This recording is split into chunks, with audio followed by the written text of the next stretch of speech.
Salad or Dolly, threw a great party. We all drank Bacardi, it got kinda gnarly. We're light as a feather, we're tougher than leather. Together we're weirder together.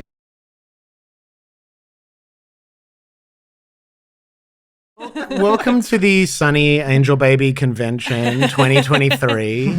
You guys are the first adults that we know that like Sonny Angel Babies. Yeah. Which is Goldie's really new big obsession. collectors. We We love have them. probably We have 60, a huge I would say bowl full of them they're that now a we bowl. can't place anywhere because we have so many on a shelf. We took away our Sonny Angel shelf and made it into a closet. So You keep them horizontal in sort of like, it's like a death pit of Angel it really Babies. is. It's actually not good. They're not respected. And right then now. there's one giant Funko Pop from Golden Girls right on top. Like she's laying on top of the pile of maybe 30 little Sonny Angels in a Which bowl. character from Golden Girls? I want to say it's Dorothy. That's what I would say it is. Yeah. Okay, Yeah. cool. And what was the first moment where you saw these Angel Babies and thought, this is for me? Oh yeah, we were in first Tokyo, moment we saw it, yeah. and we were Like there wasn't that we saw it and then didn't get it. No, It was we were the in like first a moment we little saw it. stationery store, and then I love little things like that. I like to Yeah. collect little guys, and so it was like a perfect little guy. And then I thought it'd be Yeah. a one-time only thing, but now it's become. And we kind of couldn't full. believe the attention to having a tiny little penis. Oh, right. We both Yeah. found that to be so funny And they surprising. do have testicles, or there's no? They have like there's some testicles. shape of a I think testicle they in do. there, Yeah, they yeah. have little Yeah. nuts. That's so lovely. But Kate was saying, because we were FaceTiming my stepdaughter yesterday, and she was like, they're all white males. Yeah, Which is some, like, there are oh. some Sun Angels of color, but angels of color. But the question is, maybe they're just like tan because like there's beach ones. Yes, yeah. They might just have gotten Yeah. a little And there's some suntan. kind of mythical ones as well. Oh. Like they're creatures of some kind. Wow. Yeah. I mean, they're still little it white goes babies deep. with penises, but they seem to have some sort of lore behind them. Well, we have to find, because it's Goldie's birthday soon, and Yeah. she's the one who got us. Well, are you into them? I'm kind of. I'm reconsidering my position because Yeah. these are two adults I respect. Yeah. Who are into them, So and you were Sure. against them. I wouldn't say I'm against them. I just wasn't buying in fully. Yeah, yeah, I was yeah. like, there's suddenly these little toys sitting up. They look like a little dance squad. But you know Yeah, why yeah. they're special? They're not No. like they're. I really don't. They're not like you can't get them at Target. They're not like Yeah. everywhere. They're special. Like the fact that she likes those is better than like LOL dolls or something. Yeah, She's yeah, too old yeah. for that. But Is that like a real you know, thing? yeah. You know, we had a period of these surprise packs. Yeah. Well, and that's what Well, Sonny and Angels are that's as what's well. so fun because Surprise they're the blind don't know boxes. what- Yeah. I And know. sometimes it can actually be, it's been devastating to us when we Yeah. open a box and we're like, we already have the raccoon. Yeah. We I actually know. have a couple of this Sonny duplicates. Angel already. Yeah. Yeah, Goldie's been lucking out, but her friend twice and 2 play dates in a row got not good ones. And Dud baby. She's got to drop Dud that friend. babies. She's got to Dud drop that babies. friend. I'm sorry to say. But do you have people to trade your extras with, or do you No, we sometimes gift them. Gift, yeah, exactly. We already got, open? Oh, you know what? So They're they- happy birthday yeah. ones. You should Oh. get them. Good happy birthday They have a ones, yeah. balloon that says happy birthday. Okay. Or one where they're sitting in a cake. Oh, that's cute. Yeah, Let's yeah, do yeah. that. Yeah. You got really into the Sylvanian or the Calico Oh, I critters. need critters. those. Yeah. Okay, wait. I actually recently learned they have shoes, which I didn't know. And there's little like adorable tiny single shoes that you can put on the little bunnies. And I want Holly to get into them. I showed you the table I built, right? No. Like I built a Calico Critters play table. It was Because amazing. we had all of these little houses and buses and stuff, and I was Yeah. like, and me and Goldie would wake up I did early mornings, Yeah. and I'd get up and we'd play Calico Critters, and suddenly it was clear that like we needed some containment for the narrative because they could just like wander across. It was Yeah. And so I went to the craft store and I got into like the grasses and the fake ponds, and we made so fun. and we did a table. I I'll love send you that. pictures of it. It's Oh, I very, need that. This is extremely up Lauren's alley. Have I you would say. seen like there's like Instagram videos of people who make like funny like soap opera stories with the Calico Critters Oh, where it's I like love like that. major drama happening? I It's want to really see fun. that. We had one. I did her school friends from preschool. I made them all into Calico Critter personalities, and so it'd be like I just play out these little dramas about Hogan being shy. And, that was a big part of it. Yeah. That's fun to use real names. I like that. Yeah. Yeah. So wait, but what's the connection? Because the Angel Babies, you discovered them in Japan. Yeah. Yeah. You speak A fluent little. Japanese. No, not fluent at all. No, it's literally gonna do the so rest of the difficult. podcast in You Japanese. were No, I born wish. I speaking it, wish. yeah. No, it's so hard. But no, I speak like like first or second grade amount of Japanese. Enough to be kind of surprising in Japan, but not enough to have a personality in Japanese. Okay. Yeah. Surprising Japanese people or Yes, surprising yeah. Oh, that's You And can that's bust like the it whole out best, a little like, because other languages I've tried in my life, like it almost looks like I would probably speak it, like German or something, and then there's no surprise when you speak it, and then it's just that you're actually bad at it. But Japanese, it's so surprising that they give you so much leeway. That's what I'm really sustained by the leeway. Got it. How got it. did you study in school, or you just No, went, it was stayed there? literally, we went there when we first started dating, and I knew nothing about it at all, and then I was just everything. It was the most fun and exciting place I've ever been, and then right after we left, I was like, I really want to learn Japanese. And then we started watching a Japanese reality show called Terrace House. Oh, Oh we my got into that God. through Yeah, Lauren yeah, talking yeah, about yeah, it yeah, on yeah. Freedom. Best. And it was the Until the comedians. suicide. I know. Yeah. I know. That It show really was- was very yeah. sad. Yeah, That the was comedians so were good. amazing. Yeah, and I that, know. that was a big influence for us. Like we were just watching it. It was like distinctly remember in one of the first episodes we were watching, we basically made the same joke as each other, and then one of the comedians made it, and we Yeah. were like, "Whoa, It they're was making the awesome. same." I just learned about another show called like She Wolf or like Who is the Wolf or something. It's like a Wait, she will for who is the wolf? It's It does sound like a Japanese title. It's either called She Wolf. Like I there's think someone in you the told me house it's called who's the She-Wolf. wolf. Yeah, I know, but then he texted me later and I think it might be a different. Oh, okay. But it's another show like that where they have people commentating on the show, and, and then they're it's all like they're they're living in a looking for house. love, but someone's a liar. Someone's a or liar something. in the house or something. But it's all in Japanese, and apparently So there are good. commentators. Yeah. But yeah, it was the commentators or something that made me go like, should I try to learn Japanese? Yeah. And then Well, and he actually has follow through. Like I feel like I would be like, that'd be so cool, and then I'd just like, yeah, well. but it's that was like 8 years ago, and I'm still always it's Yeah. so difficult. Are you to on learn. Duolingo? Is that what Yeah, you're but you doing? have to supplement it with like a million other apps. So like, because like Duolingo is helpful for random stuff, but the hardest thing in Japanese is kanji, which are like 3,000 characters that are all unique and have multiple different pronunciations based on context. Yeah. And it's the only way to learn it, everybody says, is you just got to memorize it. And that's very, very difficult for me. So you got to do like all of these other apps. So do you have like a burner phone? Yes, yeah. I have like the little yeah. Google phone that's just for that. Yeah, it's all in Japanese. Yeah, but I mean, watching shows and all that stuff is kind of the most helpful. And then there are a lot of like, I call them indie apps where they're like horrible, but they are helpful for learning Japanese. That it suits your personality though. I feel like you're so detail oriented. Your mind, like with the chess and Oh yeah, everything. totally. And Yeah, you know what No, I yeah, mean. part It's of like- the draw is that it's so hard and confusing. It's like you have like an engineering mind. But I do almost. comedy and stuff, so it's like it's so wasted. I feel like that I have like all this other energy where I want to learn other things, but everything's very hard for me to learn as well. We went on a like I tour- like to learn, but I find it difficult. We went on a tour of JPL, which I didn't know about. It's like NASA's Jet Propulsion Laboratory. So it's right in Pasadena.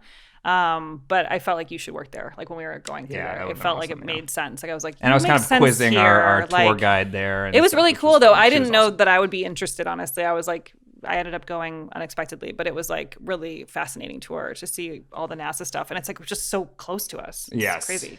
Have we been there? Is I it? don't think so. We've been to the science museum. I did a comedy show that was like science based. Like it's basically they have like a scientist and then they have comedians come on and we all say stupid things while that person says smart things. And I met this woman though, and she works at JPL. So she like, and the people who are actually the scientists, they're like give the tours. So it's like people who know it Where so it feels like it's intimately, wrong. Like which was they're, really they're cool. talking about like they're running a mission for landing rovers on Mars, and then they're walking around with us, and I'm like, what's that? Like door? literally, like the head of it was like, she saved our trip to Mars, Yeah. and I was like, what? Like, why are you walking around showing me where this shit is? Like, Yeah. it just seems Yes, like- yeah. It's cool. We have a neighbor she's a Turkish woman who's the head of engineering at USC, and it was.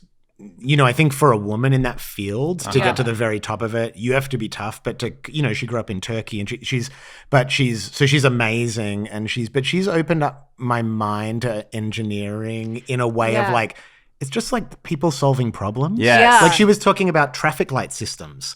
and how when you're Yeah. when you're at a traffic light, you're like, why is this so long? It's like an engineering flaw. Yeah. And the system Yeah. system analysis. Yeah. So I was kind of like, Well, it blown was away really by interesting because there are these people who are like setting up all of the. I mean, I'm gonna sound like I don't know what I'm talking about. The people who are like building all the things that are gonna go away.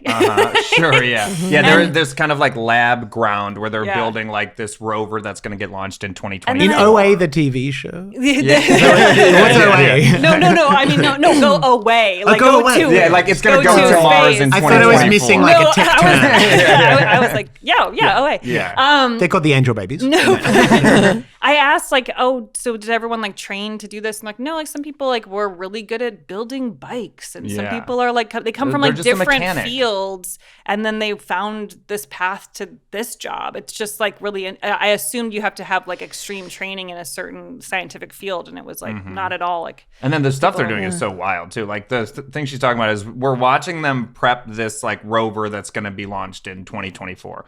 And like the main thing they're doing is making sure that there's like that it's all calibrated right, but also that there's like not like one bacteria on any of it. Because then Yeah. it's if there's bacteria or any microbes of anything, it'll like offset the launch and light on fire and all this insane detail oriented stuff. yeah, It's it's really cool. That's amazing. Yeah. So I know, like, for everyone in your guys' world, like, you're friends with so many people that came up through comedy and improv and everything. But, like, for me and I think for musicians, for people that don't, it seems like it's a way of thinking. And I've asked you about it, Mike. That's like, it seems like you have to activate all these particular muscles in your brain that I always feel. We always talk about it when we see good improv. It's like I just feel in awe of the way your synapses fire together when it's good. Like, Yeah. I feel like it's so much practice. Like it's not.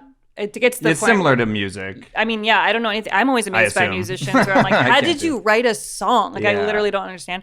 So it's kind of Me the too. same. Like, I feel like we just do it so much that it becomes like. But you're second also nature. naturally very, very good at it. Well, I think having natural skill is important. Yes, but yeah. I mean, there are people where I feel like you can say they really learned the math of it almost. Yeah, and like it Bill works. Nye. He's hilarious. But there are like comedians where it's like sort of like math. You can like there's as a comedian you can see like the math of it more, but you're like, but it's working. Like it's like they know how to do that. so are there people that you think they're more like technical, like they're following Yeah. formulas, Yeah, essentially? yeah. So like year 5 at Groundlings or whatever, all of a sudden it's sort of something you learn something from the years of doing it. wherever you I are. think doing it so much, like Yeah. I remember being totally scared to try it at first and like feeling like I don't know what to say or do or whatever. And like, just, you have to do that like a billion times to then Yeah. get over that feeling. Cause especially just when you're starting out. Oh yeah. But- No, when you're starting, it's all very scary. Yeah. Yeah. But yeah, it's like you learn enough of this stuff, and then you learn to like subvert the rules and all that stuff, and then it's like you just don't think about it at all. Yeah. And did you guys? You studied together, right? Like No. you we didn't. No, but we met- had a lot of interesting, like almost crossing each other's Yeah, paths. we met out here, but we're both from Chicago and right. did similar things. But he's 4 years younger, and I started when I was 18, so he was starting around the same time when he was 14. But that's such That's a right. weird. We have a panel of cradle snatchers Yeah. with their little trophy husbands here, don't we? Yeah, what it I forgot is. about that. So young. But yeah, like so he was our like age crossover like never happened. Yes, until, but there was like one guy in Chicago that like she was friends with, and he was my first sketch comedy coach. yeah. So we knew a lot of the same people, and then but we didn't meet until we were on a TV show out here together. Well, actually, I would like to tell this one story just because it's a name Oh, dropper okay. heaven, and I just think it's amazing. Yeah, sure. So I had done a pilot when I first moved here, and I played Mandy Moore's little brother. And basically in getting to know her, I got to meet Gary Shandling. And when one night at like a birthday party, I was talking to him, and he asked me to take him to an improv show. And I was like 22, so I was like, the pressure felt enormous, and I didn't know any good. Like I was like, I go watch shows. I don't know anything that I should bring you to. And so I got tickets to one show I used to see all the time on like a Saturday. But then Gary basically shows up like 2 hours later. So like we've eaten dinner, and everyone, it's like me and Mandy and her husband at the time, and we're just waiting, and they're like, oh yeah, he's always late. And I was like, okay, well now we missed the show I was going to go to. So I'm like panicking, but I'm acting like it's fine. And then he shows up, and then we have some more dinner, and then I was like, I'll go next door and I'll ask them if there's a show that we can get into. And they were like, it's all sold out. And I was like, I'm with like really famous people. I feel like, and so I say, I'm like, it's Mandy Moore and Gary Shandling. And they're like, yeah, okay, yeah, we can fit them in. And so then like that duo, perfect, that's our target audience. And so we like go in and That's some basically 4-quadrant shit. yeah. Everyone will know Every one of them. single- Yeah. and Ryan Adams. Too. And Ryan Adams, yeah. And so we go in and we watch the show, and Lauren is in the show. And then years later, Lauren tells the story of once Gary Shandling was in an audience. And he was came like, up to me outside, so it was like really special for me because I got to talk to him after the show, and like it was so cool. And you were like, "Who's your tall friend?" When she tells it, I was like, "Wait, I brought them." She's like, "I vaguely remember this like tall guy looming in the background." But like, yeah, I can only see people I recognize. But it was so cool. But it's like crazy, like sort of paths crossing because that was still years before. Yeah, it was still we like 3 actually years worked later that we together actually and- met on like a random TV show.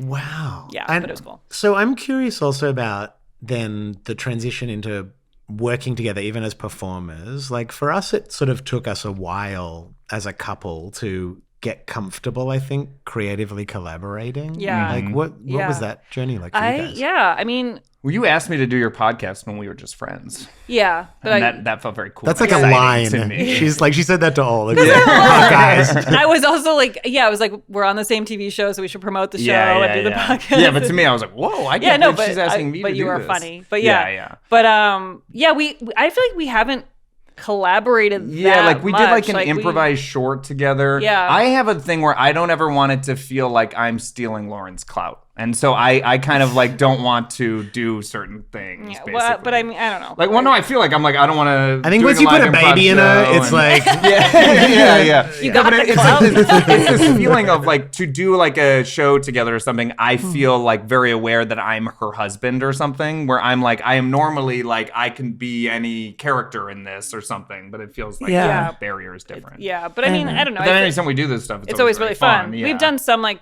2-person improv shows together and stuff. And Yeah. that's been fun. Yeah, But well, yeah, actually, we it's did a more rare. 2-person improv show, and it was called Lauren, Lapkus, and Friend, and I really loved it. It was very fun for me. Yeah, But yeah, I mean, we want to write together and stuff. yeah. I feel like You improvised in something I directed in December. Yeah. and that was extremely. I fun liked for that. I me. liked walking into a thing that was already established that he was doing that I could just like be a small part of. That Yeah. kind of was my favorite dynamic. Yeah, I that feel was very. It was like I more just natural. I just prefer that, and I feel like in general, like, Yeah. just getting to just walk in and do Yeah, something yeah, and for leave. sure, yeah. But like, I don't know. I think we've talked about writing stuff together. I think our styles, we approach things really differently. That's true. And that, so I think that's maybe the challenge would be like just finding a way to like approach it the same way. Yeah, like I like to Both work on feel something nonstop and I talk like about to it never nonstop. do it. And Yeah. I know. Yeah, it took us a while just to find a rhythm. I think, because also it's vulnerable and like Yes. like as far as like critiquing. yeah, and then you're like, oh, I don't know ideas about that and all idea. that. Yeah. And then it's like, then when do we turn that off? Then Yeah. like hours later, I'll still be like, so you didn't think that idea Yeah. was funny? Do you guys like crazy. give each other feedback about the podcast or anything, or is it kind of like that's chill? At first we were a little bit Because I edit it, I'll notice things about both of us that we're doing Yeah. that we can improve. So I'll sometimes from that angle. But it's weird with our collaboration. But I think this is probably just a reflection of our marriage and life, that the places where there's a rub is actually the strength Oh, of yeah. the thing. So like so many people who like this podcast say to me, oh, I love when you get sort of like a little bit confused by where Ione's going with something because you're less linear.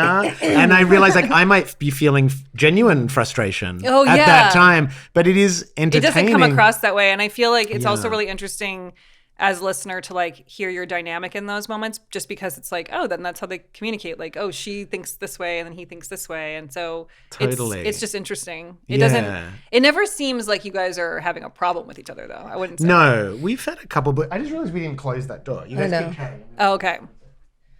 Yeah, I mean, we Ben is way more I guess, yeah, organized. And I'm amazed that you can tolerate. I mean, couples are so interesting because it feels so much about dynamics.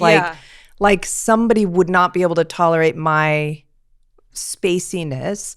And I like someone who's sort of organized. And my intensity would be a bit much for others. It makes me feel very safe. So it kind of works out that I mean, of course, I'm triggering too because sometimes you're like, can you just look at the calendar once this week and just see what's happening?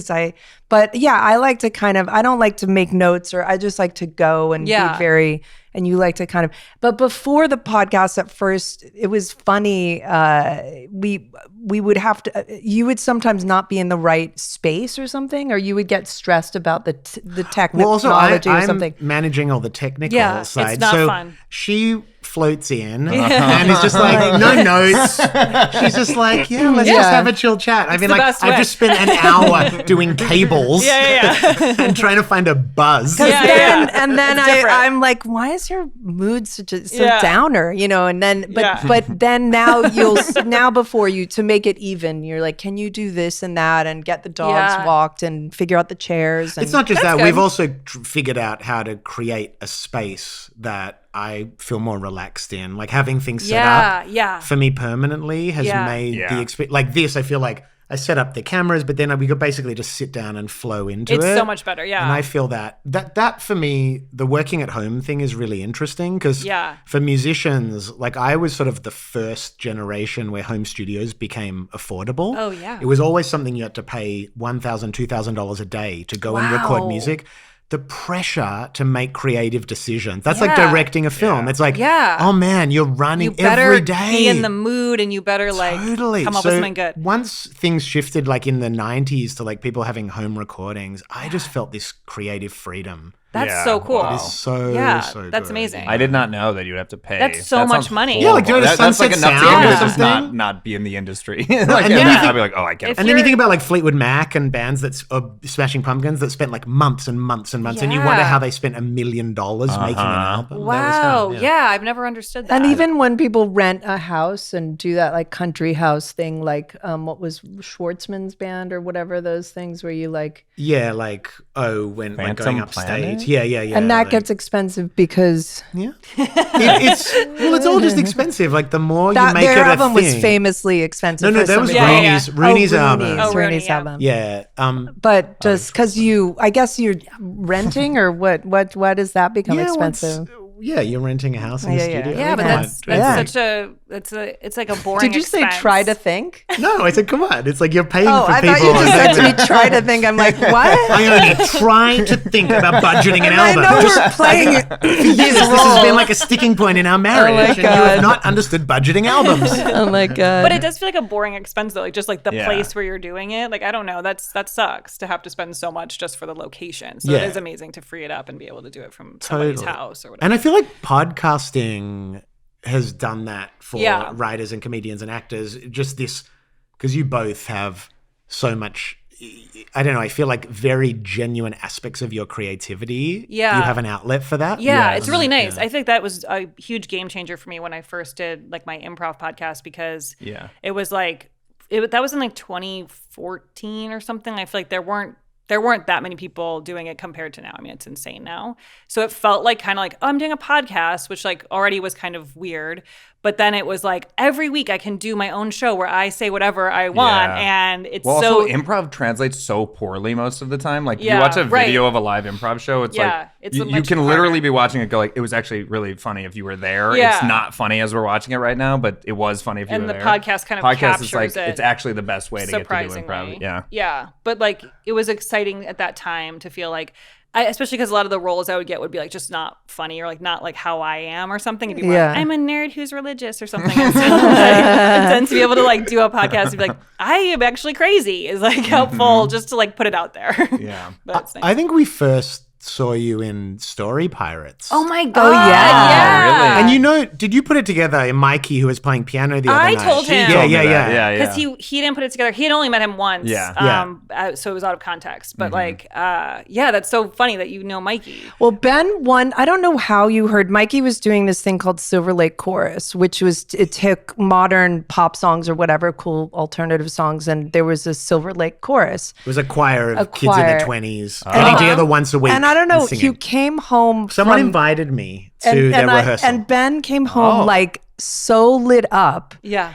And he just was like, I just met a cult leader. I know. And you were just, it was amazing. Oh, Mikey. And what he could get the group and to then do. I think we became fast friends, and then he invited us. Well, then I produced that album. And then, but that's when we started. Yeah. That was the Story amazing. Pirates time. I made an album with Mikey where he had this choir, and I was like, we were just talking to him about how we could do something with it, because they were doing what all those singing groups are doing, like Phoenix covers and which is like a crowded market of YouTube videos basically. And I was like, well, I mean, I know tons of songwriters. Let's ask people to write you something exclusive. Or give a song they never used. And or so we something. made an album with like Justin Vernon, Amy Mann, Tegan and Sarah, John Roderick, Sia. I mean, and then we made this beautiful album, Ben Gibbard. Oh, cool. Yeah, I'll send it to you. Yeah, I want to hear that. And then me and him wrote the Tom Robbins musical together. Wow. So we've done so you've tons. done a lot. Yeah, we're good mates. Oh, that's so cool. Anyway, but that was fun because so he did piano for Story Pirates. So But it's funny when we would never have obviously known we were going to become friends and everything, but you definitely like made an impression. Like you were the person we remembered always from that. Oh, that's thing. nice. I love doing those shows. It was so fun. For people out there who don't know, it's kids write the stories and then actors perform the stories and make them into songs, and it's like very rehearsed and stuff. So it's really fun, and like it would always make me cry because it's just so like sweet to see the kids react, especially when we'd go to schools. Like when I was in New York, we would go to schools and like take the stories, like surprise the kid, like we're doing this person's story today, and then they're like and they're like, then we perform it, and then they're like so proud, and it was so sweet. And there was no improv in that. There's some like there's like set up moments for improv and like some story making on the fly, like where the kids are like yelling out things and stuff. But then a lot of them were like set up in advance, and some were like sort of classics that we would do every time or rotating in. So it was such a fun time. It was such a good idea. Yeah, it's still going. I know. Yeah. And they were trying to get a TV version or something of it for a while. They have a podcast that's really good. Yeah. People are curious, but I mean, imagine being a kid and experiencing that. That'd be I know. So like exciting. it's like you wrote this. So we're gonna do the thing that you said. It's like actually when I left New York, my friends put on a show. They like reached out to my mom and got stories that I wrote when I was a kid. Oh, wow. They performed them, and it was so sweet. It was like the cutest thing ever. I think Lauren was in it, Marcy. Oh, wow. What are the stories like? What was your... They were like, I wrote a lot. It was very Babysitters Club inspired. So it was like, the three friends do this. So it was like the three friends go to California was like the story that they performed because I was moving to California. Right. And I feel like you've read some of these to me out loud. I found them recently. They're great. They're actually really good. I mean, for like my only they've actually already been optioned. They're great stories. But yeah, it was like the girls like go to California and like they take a boat across the country there. It made no sense. I mean, it's not a note at all, but it is clearly ripped from the Babysitters Club. It's the names. I have like Christy. I have like a lot of names for Babysitters Club. It has a Babysitters Club flow as well. But you know what's weird? Like, I think in some ways that's so pure, the way young people just copy and put their own spin on it. Yeah.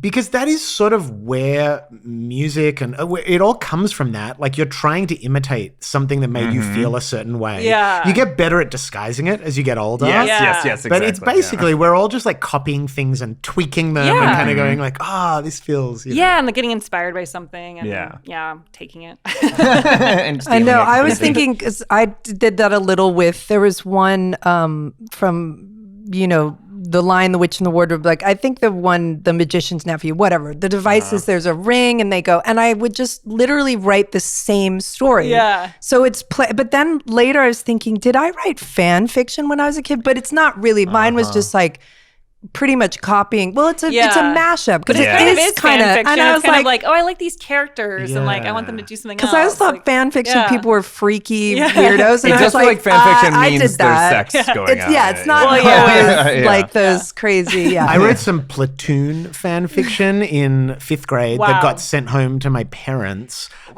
So it was in the 80s. You know, I would have been like 10 in 88. The Vietnam War and movies about it and stuff were like a really big deal. It was like really ultra violent, like American imperialist propaganda 20 years later. I don't know why. It just became, I think, Oliver Stone and all the. Yeah. And I remember I was just really inspired by like the violence and everything. And I wrote a story and I just thought it was great. And then the teacher gave me this yellow manila folder and just said, Benjamin, take this home and for your parents. You don't need to open it. And I could sort of held it up to the sun, and I could see it was my story. Look at that. And it was your story. The bit she'd felt particularly disturbed by was when I had an American soldier capture a Viet Cong, cut his fingers off, and jam them in his mouth. Oh my God. So I think she had an appropriate response. Good to just get some eyes on this. What is he ingesting at home? What is he watching? And it was literally just TV commercials for Platoon. I was all like, whatever those. What did your parents do? Did they?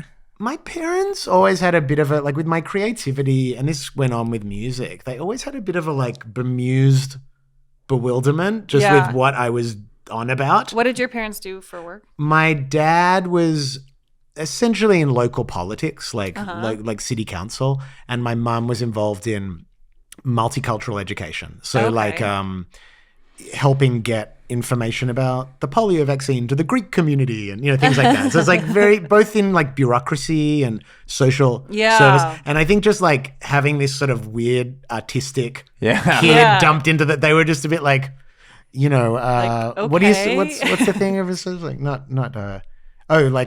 I forget, there's a phrase Goldie always uses. Anyway, they were just sort of like, you know, just trying to like support me, but with very little idea of what that. I wonder what their plans for. I mean, his mother she's so proud of him, but I wonder what she. I know how she wanted to do your hair when you were younger. Yeah, like Michael Landon from Little House on the Prairie. Like how does that look? Like the dry look. Like maybe the like kind blow of dried. Definitely blow dried. Wow. My mom would make me comb it all the way, like tightly all the way back. I would like walk through school with my hair like tightly all the way back. Yeah, that's so fucked up. I really remember one day going, I don't have to do that. And then I just completely stopped doing it. And I was like, thank God I stopped doing it. Why'd you make me do that? That's tough. Yeah. Do you guys find now that you guys are parents of a toddler, are you reliving or rethinking certain things about the way you were raised?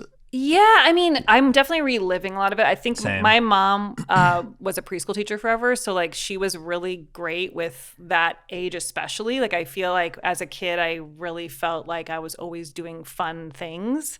And so I really like doing stuff with Holly that's like feeling like we're really playing together and like, I don't know, paying a lot of attention. Yeah. And like now she's at a fun age where yesterday I put on music and we were just like coloring at the table for 30 minutes and I was like, this is awesome. We like weren't talking at all. And, like I was coloring a coloring book. Parallel play. Like it was just like really nice. Like I just was like, oh, now we can like kind of settle into some little activities that, you know, and be a little chill too, which is cool. Yeah, because when you're like actively trying just to keep a meltdown from occurring for the first few years. Yeah, so and you're grabbing every item going like, is this interesting? Do you want this? Do you want to do this? And, but I feel like my thought is like wanting to like let her have that sort of like cozy feeling that I had growing up, which I feel really lucky that I had. Yeah. I don't know. Are there things you think about? Yes. I mean, I kind of just go like, I think I had like one of those, like a classic mad dad growing up who's always mad or whatever. So mostly I'll just think about like all the ways in which you don't need to be mad and yell at your kids, basically. Yeah. You know, not to, you know. But was he mad when you were that little, or was when you got older? I don't know. I was just like one of this telling feeling or story from my childhood I have is it was in a arts and crafts class when I was like 5, and we were supposed to make like monster masks. And basically, my mask is so clearly my dad. Yeah. and it just like had horns, but it had like a big mustache and glasses. You know, I was like, it's clearly my dad. So like all of my earliest memories, I'm like, I was just scared of my dad. So you know, I'm He was just like probably stressed. Like, but yeah. you have to learn how to He had deal 3 with little the boys. stress. yeah, no, it's right. that's a main thing. I go like, wow, I can't even imagine No, how like it makes and I was the total youngest, sense. and, Like yeah. that you guys are probably being really annoying, and Yes. he's like, "Stop it!" And then you're like, "Ah!" Yeah, so also I do feel very lucky with our daughter because I do feel like she's a real sweetie. So Yeah. like, you know, I'll think about my own child and I go like, whew, that was crazy. Yeah, I stuff. think little boys are also just It sounds like terrible, yeah. generalizing, but tend to be a little wild. I think that sometimes it's okay to use like a raised voice or something to get an effect because Yeah. sometimes it's the only way to get him out the door. Yeah, It's like, yeah. come on. We cannot stop Well, laughing when we try to do so it. We try to do a stupid, serious like, tone and I'm like, she will "Stop start it." laughing so much. And then Holly looks at me like she's kind of ready to laugh because she's like, "You don't mean it." Yeah. But she was hitting me last night or like a couple nights ago with like this like plastic stick thing, and I was like, oh yeah. "Stop hitting me!" But it was like I was really trying to like, we don't hit, and like it just wasn't registered. She's just like holding it like it's funny, and I'm like, she's And then 2. it is like, funny. Then it becomes I know, funny, but then I'm yeah. also going like I can see myself outside of myself like that it's funny, but then I'm also like actually annoyed because I don't like being hit. So I'm like, that does hurt, mommy. Yeah. And it's like not good. But like she won't stop. You know, it's just that you're battling with someone who is 2. It's so weird what triggers you as a parent too, Yeah. because it's going to be different for both. Like we both get Yeah. completely Oh yeah, differently like trying triggered. to remember that. Yeah, that's reminding me. I never would remember to say like, I know that's fun for you, but like to sort of validate that like, That's I helpful. know you Yeah. want to Smart. jump up and down on my favorite chair. That's Yeah. like, but it looks fun. But you know, I but should even incorporate now, that. I'm I'm literally like, like, oh, we gotta say that. It That's looks helpful. fun. Yeah, all the Yeah. stuff like even like But- pulling a dog's tail if they don't Yeah. get used to it. It's like it looks like something you want to pull. Yeah. I see a Or dog's she tail. loves There's to part of me chase that's our like- dog around with a broom. Yeah. And I'm like, yeah, that makes sense. That I looks know. very fun. classic, classic. The But our dog is, dog like, is so so traumatized. scared. yeah. Yeah, That's a she's- classic thing you're doing. Yeah. You look yeah. like a comic strip. Yes, I am laughing, and it is funny. Let me do a quick little drawing of that. But Do you think has parenting changed your feelings about your work or creativity or careers, your goals? Definitely, Yeah, absolutely, definitely. Yeah, I feel like a piece with it that's really helpful. Same, where I yeah. think before having her, I was much more like, "What am I doing? Like, I gotta do something." Yeah, it's your whole identity. and that's also cool. Like, I think that's Yeah. fine. But I think for myself, like having this moment, at least right now, of being like, "Oh, I'm doing this right now." Yeah. Like she's at a really young age, so I'm sure when she gets older, I might have those feelings come back of wanting to focus more on everything. But like, Yeah. it's nice right now to have a sense of calm, especially because we've had the pandemic and the strike while having her. That like, there's no work really. So yeah. it normally that would be really hard for my brain, and I feel like I'm like, look, I don't really have time, so it's okay. Like, you know what I mean? Or like, if I get a job, I'll make time, but like, it's okay that it's not happening right So now. Holly's like a side hustle. It's going to become yeah. Well, like, you know, we don't have a babysitter, so she's one of us is basically always doing something with her.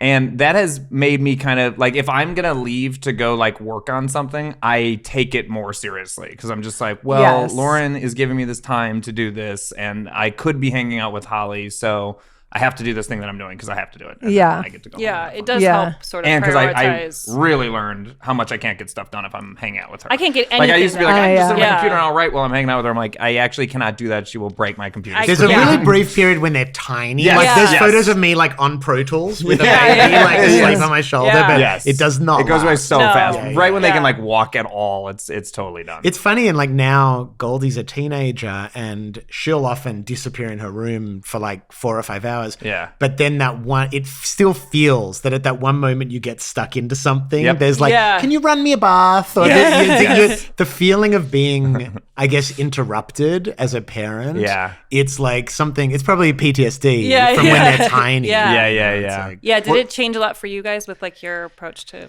anything? I mean, I had with Kate, I remember having that thing that I think other people have, a fear that it's gonna like not ruin your life, but you'll have a baby and then it's not like I remember thinking I'm gonna be a loser, like these weird thoughts, yeah. like Yeah, you know. yeah. And then I was so deeply satisfied Yeah. when I had, my first kid in such a deep way. And then of course, doing jobs, of course you have to work for money and just Sorry, I have a frog in my throat.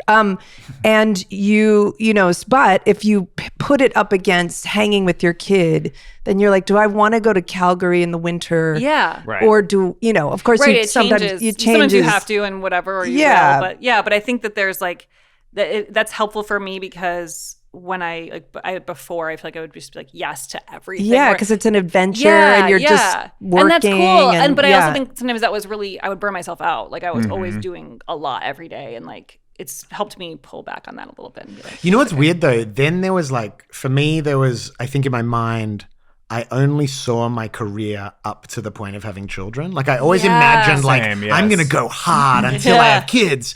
And then I sort of went into, I tried to prematurely close a chapter and start a new one, that I realized creativity doesn't really play by those rules. yeah. And part of what I had to come to terms with was my hunger and ambition in my creative career that had actually gotten stronger. Yeah. And you kind of go like, oh, it would be convenient if I didn't want to tour now. Or if I didn't want to, you know, but like I still want to kick ass and I still want to see what I can do.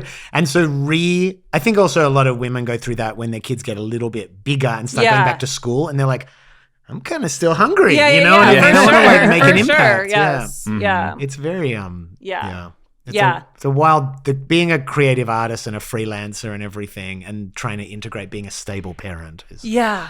Yeah, it's interesting. It worked out well, though, for some reason when Goldie was born. When we first started dating, Ben was just touring like Willie Nelson, just like around the clock, like every day. And then for some reason you started doing more like thoughtful tours. I guess that was great. And then I didn't know if I wanted another kid, but then we went to Sedona, Arizona, and on like a early dating time, like our first getaway or whatever. And you were like, how do you feel about having another kid? And I was like, no, you said a couple. And I was like, Kate was like 4 and I was like, I think this is good. Like, but then I was like, with you, I'd have a kid. And then after. She's making it sound much more tentative. It was actually in the throes of passion. She looked me in the eyes and said, I want to have your baby. After you said, would you? I mean, you're making it sound like I like talked you into like signing a prenup or something. I like both versions. Yeah. No, it was. You were like, impregnate me. No, it was. Well, you did. Well, you said, how do you feel? And then, I said I'd have your baby. Yeah. Yeah. Oh, that's nice. Yeah. And we did. Yeah. We did. Yeah. It was I think I got pregnant on our wedding night. We weren't trying before, but we're And our friend Daphne walked in while we were having sex for the first time in India. Why was she there? Because our wedding was in India, so our friends and it was sort of like these dormitory style, and so we always kind of like feel her and Goldie have somewhat of a connection. The stars. I mean, it was a very brief. It was a brief. She didn't linger. It's so weird that I've never seen this in my life, but I was in Connecticut at her parents' house, and we were grown-ups, and I accidentally saw she and her boyfriend at the time for a second. Crazy. Yeah. So you think this was payback? I've never accidentally seen anything like that, but I saw hers. Have. Oh my God, that's interesting. Isn't that weird? It was. I can slap. Oh my God. When I was a child, I once was at a sleepover. I was sleeping over at my older brother's friend's house with like 5 other kids. And I've always been like a night owl, and everyone had fallen asleep, and then basically I start hearing his parents having like raucously loud sex. That's so bold. And I was like, I Yeah, was shocked. I'm and then I that. kind of like crawled to the top of the stairs, and I saw that they're doing it in the living room. Like I was like, there's no, and I like go wake everyone up. And I was You're like, having sex upstairs. everyone. Wait, did they seem drunk? Sick. Yes. Okay. And they said truly insane shit. Like it was shocking to hear as a kid. I'm no fun. Like if anyone's in the house, even if Goldie's like fast asleep, I'm like, what if she comes? I'm like so worried to traumatize her. Yes. Yeah. And Ben's like, That it's feels fine. reasonable to It's me. fine. You're saving it all for your memoir. You're Like, I'm going to traumatize them in just one blow. Oh my God, I can't wait to go read back that. to I'm so excited to read that. How are you feeling about that? I'm really excited. Yeah. I've got now. I have it down with the editor, and I do have a ghostwriter who's sort of organizing me, and we're got That's this thing back and forth where we're now like know how to work together. Nice. And but I'm like 16 still in it, so I think it's very interesting. Wow. And I have a great memory, but That's also good. it is hard to even remember, because when you film, sometimes, like for example, at the movie I did in Evanston, I think it was shelved for 1 year or something. So you can look up IMDb and like see when it came out. But I'm like trying to chronologically, not that it matters that much, but I do want to be. Those hardcore Jimmy Reardon fans who Yeah, are they're like like, burning books. actually- Well, we all live in fear of the internet actually people who are like, actually, it was 6 months earlier. And In you're your like, life, I'm you so actually sorry. did that in 1990. Yeah. I'm like, where were you when I was writing it? But it's been like healing, I think, because you've been looking at a lot of things from the past, and you end up having some very big conversations with people. No, around I'm you. getting excited to get to my young adult, because I think it'll be really therapeutic, just some of the stuff. But it's good, and I want to make it really fun, but I don't want to hurt anyone's feelings. But I want it to be super fun, and I think it'll be good. And then just the whole thing of like, I love writers and I love writing, and I just had to come to terms with I'm not Truman Capote. I'm not, but that's fine. And I do have a certain taste and a style, and it's going to be there. But, and there'll be a couple lines that are going to be like, wow, I'm sure, wow, that's a great line. Yeah. But I think it's, at first I was like, I want every line to be amazing. I want there to be an amazing joke on every page. And now I'm just sort of like, it's going to be good. Yeah. Like, I don't have to Your pressure. stories will speak for themselves. I saw a psychic when I was like 19, and I was obsessed with this idea of like greatness at the time. Like I wanted to be great. And the psychic was just focus on being good. And it was like that humbling but really useful advice that I come back to, because you can get so ahead of yourself when making things. Yeah. Everything has to be like, you want to reinvent the wheel. And it's like the wheel gets reinvented by accident. By people just making something. Yeah, and that can make you not do anything. Yeah. It gives you that like paralysis of it has to be so great. I also think a memoir sounds harder to me than basically any other kind of writing you could do. Well, it's Or amazing. for me at least. I'm like, Yeah. that would be so much harder than fiction. But having a good memory is so important. I feel like I can tell that just from the podcast that you like remember so many details about your experiences, and I'm like, I don't have that. Like, I feel like that would stress me out writing a memoir. I'd be like, I don't know how this really went. You say this about yourself all the time, my but then God. you do. I think you have But she good. tells these stories, and then she'll go like, "Oh, I have no memory for anything," and then she'll start telling a story from her childhood. Knows every single person's name, knows their parents' names, knows like where they were, You what they remember were their doing. phone numbers? Yeah, but That's different. Like I know the names of about 1 million I don't people she remember- grew up with. Where I'm like, it's just you But tell I feel stories like I where don't you say all the remember you know what all they the details. said and what happened, and like then there's like No, but just you know full- the brushstrokes. I feel like you all right, fine. tell yourself you have this bad memory. I'm like, this Okay. is not true. You I'll are. I'll I feel like you have stop a- that narrative. No, you won't. No, you won't. forgot. Well, you remember the emotional thing too, which is pretty interesting. And I no think one's that's- expecting it to be word perfect yeah, memories yeah, of I know, but I exactly what feel was like- said. And once you start, it kind of does open up. But my poor mom having to just the questions like the like pain. You're kind of weaponizing those questions at points too. She's like, hey, let me ask my mom a few questions just to poke her in ways No, that I'm not doing that anymore. But I did but at first I was it did bring up old hard feelings that I hadn't. Because then once you get old enough, you're just like, I'm just gonna be so nice to my mom. I'm getting older, she's older. And then, I think it was also just hormonal. I was like starting, menopause or something, but I went insane. And I was like, I was back to being like 16 and trying to punish her for a second. But you were also But I stopped. But you that were was also like writing about, which means you were organizing your thoughts around very provocative subjects, which are like your earnings as a child actor. Yeah. Things like that are like big conversations that you didn't consciously go through at the time. You were just like, this is happening, and and when you start like trying to articulate them to a collaborator or something, it's like, it's emotional. Yeah. Like I totally get that. Yeah. And it's digging up like old stuff Yeah. too. Like I feel like it'd be very easy to get mad at your parents if you're thinking about every memory from Yeah. Do you know what my manager, he's written a few books, and he said to us about 10 years ago, he said, can I make a suggestion? Start keeping notes.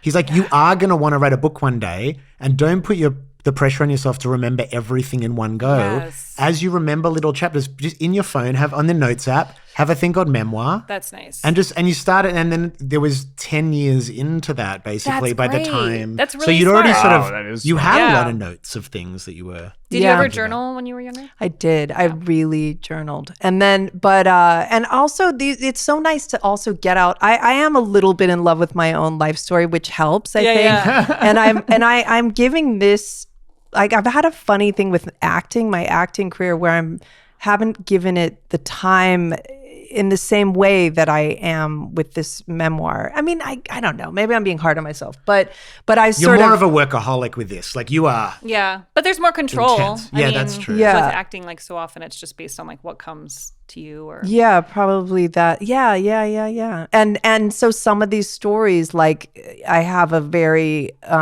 Tina Fey-ish Mean Girls, Heathers, but mine were the Amy's. Oh, wow. And I've been wanting to tell this story for so long, so it's so fun that I get to Yeah. finally tell the Amy's part of my junior high. You know, and so really it's just like, fun. so I'm just, it's very satisfying. But Yeah. so you've written, you haven't published a book of your short No. stories or anything. Do you want to? Are you working towards it? I would Are you- love that, but I don't really know how to do any of that. So I kind of just like write it and then Yeah. I put it in a folder and then I go, maybe at some point someone will ask me to do that. You or wouldn't something. want to self-publish. I literally mean I don't know I feel like it's how like to in your go about- Amazon Prime account. If You can someone, basically if I wanna someone look out into- there yeah, if- wants yeah. to help us, Yeah, figure I love that writing, out. but I his writing's great. Yeah, I love but your writing. I can't do nonfiction at all. Like or the idea of writing about my own life. I'm like, Stories. no. Or I guess I wrote one. I wrote about our daughter I was being gonna born. say you but wrote that was Oh, great. that was amazing. yeah. We Oh, read that in nice. Australia. Oh, we, that's right. Dude, we Oh, read it right. out loud Sweet. sitting around our Aw. kitchen Oh, table. yeah. That's it was sweet that so you shared that. emotional. Yeah. And Lauren, you'll write a book one day, right? I don't know. Maybe I don't know. I have such a bad memory. But you do. I was surprised. Like memoirs, you do write scenes. Like Yeah. it's sort of funny. It's kind of like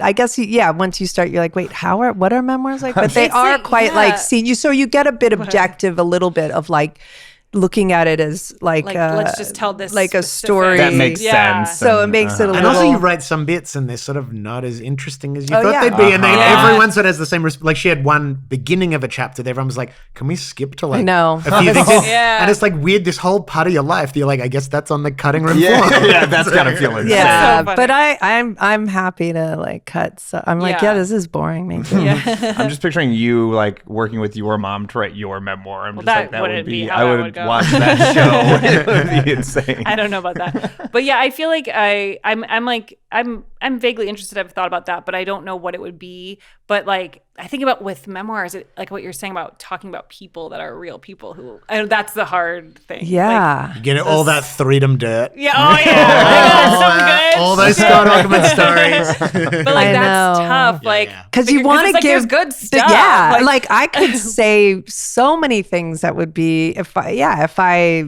don't know if I was another type of person, but I want Right. it's going to be fun enough, and then if you put yourself at the center of it, then it's fine. But We actually had an experience last night, without going into details, where we were at a dinner party and someone shared a story that was very personal, and she immediately was like, oh my god, this was a little person, but it exposed someone else in a way. And we had a conversation on the way home about just being really intentional with that type of vulnerability in a book, because you are going to have to sort of answer for it karmically. Right. And just wanting to make sure Ione is who she is. You're not a mean-spirited person, and you wouldn't you're not going to say things that are going to like hurt people's feelings. No. yeah, yeah. I mean, I'm the nature of it's weird of certain things. Yeah, it's been a trip already. Yeah. I'm sure. It's going to be, but I have some time to comb over and think about things. So Lauren, in your whole body of, you are one of the most prolific podcasting personalities in the landscape. when people know you from various acting things, but if they don't, what do you guide people towards? Oh my God. Well, it's really hard because my favorite thing that I did with special guest Lauren Lapkus is it has been trapped behind a paywall for a long time, and now that company just went under, so I'm trying to get all Is that of the Stitcher? Yeah. So I'm trying to get all the files and figure out what I'm going to do next, because I want to have a place where people can access all that stuff. We were literally talking about this on the drive here. Yeah. It's literally like I think for me, part of it is like, it has to be a job where I do this regularly. And so I'm thinking about that. But so that's like my ideal thing is for people to hear that, but it's really hard to get right now. But Threedom is fun because it's really, we share stories from our lives. And I think if you start at the beginning, you really will hear every story I have. So it's kind of weird. Freedom feels like the great. It's changed a lot. It has changed. The last 6 months or so, the tone's really, it's almost like you guys have goofed around so much together that it's like there's more earnest conversations in it. Yeah, and too. I think I sort of snapped last week because like I was like in a weird mood and I felt kind of like down or like just like, I can't do this right now. And then like at the end I was thinking about comments where people were like, it sounds like Lauren doesn't want to do the show anymore. And I was like, if people say I don't want to do the show anymore, you don't know if I want to do the show. It's fun. Like I'm like snapping at people. I'm like, that's getting like, it's getting into a different territory. But I listened to it back because I was like, I might have to re-record the whole episode. But it actually sounded fine. I thought that I sounded really mad the whole time. And I was like, oh, I think I was good at hiding it. Yeah. But do you guys ever listen to the Andy Kindler, Josh Weinstein one? Thought No, Spiral? I've never heard that. So they're old friends and they have this podcast that they've done lots and lots of episodes, but it basically charts their relationship. And they've gone through some dark places together where like they're hanging up on each other and then they take breaks. And then and then they have really jovial, like months and months where it's just like lighthearted. That's and great. It's weird. It's like a psychological drama. Yeah. It's two comedians. I think Threedom is probably my favorite podcast. Aw, that's it's like nice. the best. And I love, but you and Scott Aukerman's thing is so funny. we had one episode. I love when he grosses you out. You're just like, ugh. Yeah. And then He did it yesterday. Paul, and I don't know, who knew? I guess you did know because you thought to put But the it was three of you, it but was it's a fun dynamic. interesting. Yeah, it was kind of unexpected. Very interesting. And Yeah. that they're older and they have all these references, but Yes. you so as a woman, it's so nice because you're like fully like slam dunking like the whole time. Thanks. And I don't know, it's just so Well, it reveals the satisfying. silliness also of the way that type of dynamic reveals how like the guys were like, yeah, have you ever seen that band on your shirt? yeah, Type yeah. thing, Yes, that dynamic of like, you know, Yeah. and actually like young women are often the most insightful into culture. Yeah, too. right. It's like, Totally. Yeah, it's fun. And the pod with Joey, Oh, Yeah. sure. And Yes. you guys do it every week? every week. Yeah. And It's how's called that You Know What I experience? Would It's called Do. You Know What I Would Do. Yeah, you know, we've recently entered into new territory because as you're explaining Andy Kindler's thing, I'm like, that's a little how I would describe mine with Joey, which is like we've gone deeper and deeper into me just getting so mad at him for being They're so like annoying. best friends. Joey Greer is his like comedy partner and best Yeah. friend, and like I One think of the most frustrating people in the world. well, yeah. I like think don't hide that. I'm not- I can tell that you're frustrated just thinking I about mean, him. I'm Yeah. always yelling at Joey, but I feel like your dynamic is really fun together, and Yeah. when they do like a lot of improv together. Oh, that dog is like a person. Back to Joey. This is our Joey. I was gonna say it's basically Joey. Yeah. Joey is like he's like the sort of like kooky neighbor on a sitcom or something. Yes. I feel like he fits that trope pretty well. But like, yeah, I think you guys have like a really fun dynamic together, and you're very silly together, and you think very differently. And so the podcast is like analyzing different subjects together, Yeah. like or situations. Yeah, but it really has gotten into just pure frustration. Like I edit it as well, so it makes me laugh to listen to us arguing. Where I'm like, it is annoying. He's annoying, and that's it's fun. But We- that is so fun. yeah, it really is. Like to just get to be mad at someone is Yeah, when pretty you're enjoyable. very close with somebody and you can just like Yeah, It's like All in the Family or something, or right? Like Yeah. she annoys him, and Yeah. he like it's just fun to watch people Well, annoying each other. as much as we love you guys and feel comfortable, I was a little nervous because of the years of joint podcasting experience my that we God. were stepping up to the table with. So I feel like, do you think it went okay? Oh, it went great. Oh, yeah, it went really well. I It love went your really well. podcast. It's like it's so fun to listen to every week. So I'm so happy you guys do one now that Well- people need your stories and your energy. Well, thank you, and thanks for coming over. Of course. Oh my God, it was so fun. Thank you. Good. You want to say shout out goodbye to the beautiful babies? Oh yeah, beautiful babies. Bye. Beautiful Sonny Angel. Together we're weirder together.